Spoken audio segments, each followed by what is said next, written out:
The most important thing with the rigorous and relevant curriculum is for our teachers to look at the curriculum through the eyes of the student. And they have to give those kids those tools and those connections so that it becomes ingrained in them, that it isn't something that they're just going to remember overnight and then lose it the next day.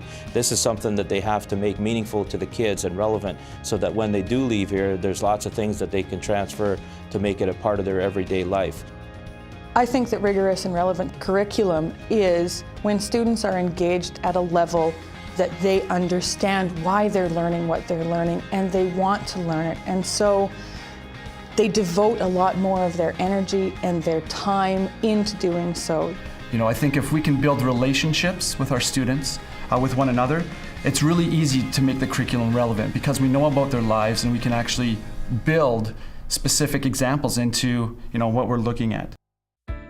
As the educational leader of the school, I feel it's my responsibility to make sure that I give our teachers the best opportunity for them to be the best teachers that they can be in their classroom. If they can see the big picture, they can see how classes connect and how skills learned in different classes can be used in different situations.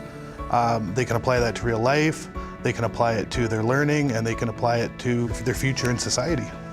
I distinctly remember learning the term positive transfer, which I take to mean being able to take a skill that you learned and apply it in a different but similar scenario. Between my French studies and my English studies, we started with the Shakespearean masterpiece Hamlet, and going through the text I found particular francophone verbs that I was able to recognize and thus take my experience from that and positively apply it and figure out what the words meant.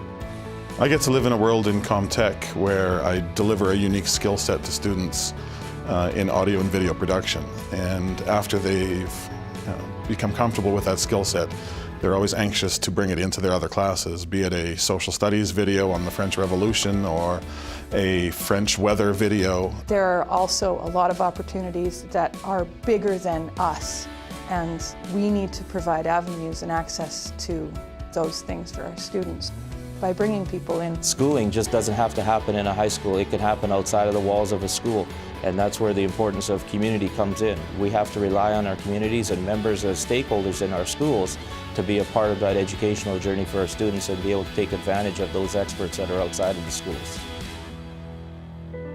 Having outside experts come to the high school as part of the healthcare aid program is really beneficial because at the end of every day we had an LPN come and teach us, and then also we had the opportunity to do all of our clinical and practicum hours at the hospital and long-term care facilities. It was a great experience to not only have the high school teacher teach us part of the healthcare aid program, but also have those other resources available to us.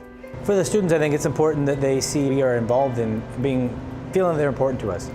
Showing them that they have value and that we're excited to be part of their learning and we're excited to be around them and that we can give back to them and help them to grow and hopefully down the road they give back to us, and that's how community works. One thing I found interesting was we had teachers come to our school from all over the province. One of the things they did was they came to our Math 10 Phys Ed 10 class and kind of asked the students like what they got out of it. And the interesting thing came up over and over again was the community. And sometimes you don't realize as a teacher how important that is to students, but it really matters. To me, it's important for learning to be relevant so that I'm able to use it in my future studies, in my everyday life. And I feel that if they're not relevant to you, then in class, no one's going to put their energy into something that's not going to benefit them in the future. When a student enjoys what they're doing, they're engaged in their education. They're engaged in the projects that they're doing. They see a pathway that they're following. They see an end result to it. They get passionate about it. They really enjoy working and learning.